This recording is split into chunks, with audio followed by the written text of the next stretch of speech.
This is going to be my second video in my hypnosis playlist. Right now I want to talk about morality and hypnosis.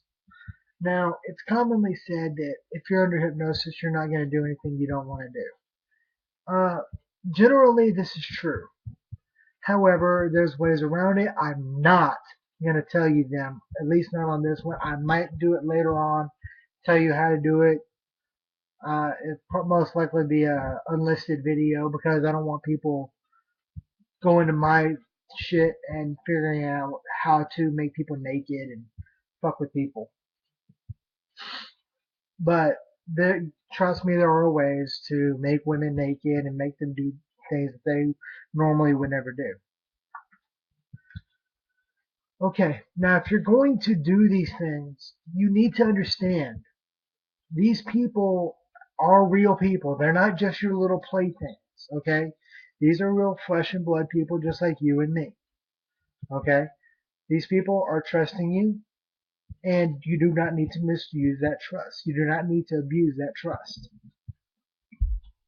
What I'm talking about is, say you're doing something at a nightclub and you put somebody under, you give the correct post hypnotics, and you make this woman who actually is a church going woman, you get her to take off her shirt and flash the entire crowd. That's not right. It can be done, but no. Okay, just because you can doesn't mean you should. Okay, the fact that we know how to do these things means that we take into ourselves a certain level of responsibility that we're not going to fuck with people hardcore just to fuck with people. Okay, a little bit of embarrassment. I forgot what my name was. My hand stuck to the wall. I can't open my eyes. My hand stuck to my head. You know, shit like that. That's fun. That's games. I forgot where my mouth is. Shit like that. That's all fun and games. That's my forte. Okay, that's what I do for fun, at least in the hypnosis field. But abject humiliation should never be done because these people lose all faith in hypnosis. Today, I was going out and I was doing a few rapid inductions, and I came across this woman and I told her that I was doing hypnosis, and she looked at me with a look of abject terror. Not because she had heard something bad at a church or anything. Whenever she was a cancer patient up at MD Anderson, people like to come in there to cheer people up, keep the positive energy going, as a great way to, deal with the stress. Oh shit, I have fucking cancer. Well, this guy came in there and he completely violated her trust. She said that it was akin to being raped. He had her up there talking about having sex with animals and revealing her deepest, darkest fetishes and talking about what members of the audience she'd like to have sex with, what she'd like to do to her daughter, all this shit, and that's not right. Okay, had her on her hands and knees with her ass in the air, saying, "Find me a golden retriever" and shit like that. Um, yes, that can be done, but that should never be done. At least, at the very least, not in front of a crowd. Okay, if you're in a private setting with a bunch of people and everybody knows each other really really well, then yeah, go ahead, take it up a notch. Just tell everybody, yeah, don't just no videos, no pictures, not even audio, because we don't want this getting out. This is just between us friends. Okay, I've done something like that with a woman by the name of Tiffany, Tiffany S, because I don't feel like giving out her last name.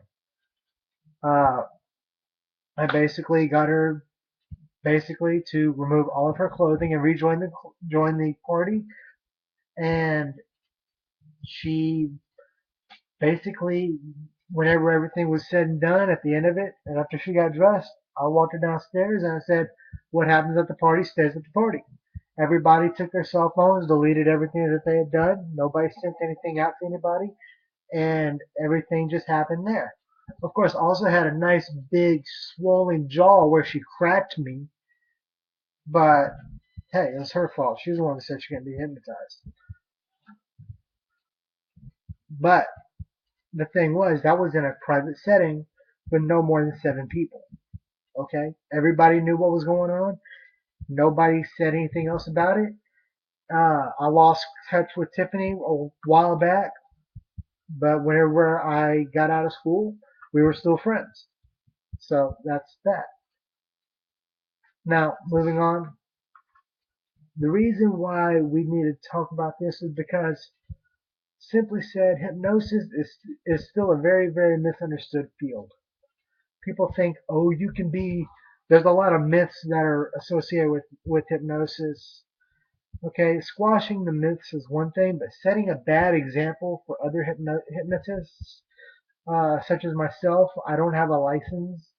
Okay, I don't have a license, a certificate for hypnotherapy. I do all my stuff completely for free, 100% freelance. If somebody decides to give me $20 for having a great time, that's one thing, but I never charge. But then you have these people that are stage hypnotists that are put in a position where they can go up there and fuck somebody's entire life up, and they realize I shouldn't do that. And you see that all the time. Because a little bit of embarrassment, yeah, that's fine. Like I said, but abject humiliation. This woman was scared to touch my hand. She is scarred for the rest of her life because some dude abused the power he had. As hypnotists, we need to understand that there is a line that we should never cross. And if you cross that line, then you are fucking it up for everybody else. I do not know who this man was. I tried to find out from the woman, but she was too scared to talk to me. A woman, anybody should never ever be scared of a hypnotist because hypnosis is one of the most relaxing, calming, soothing, therapeutic experiences that you can experience in your life.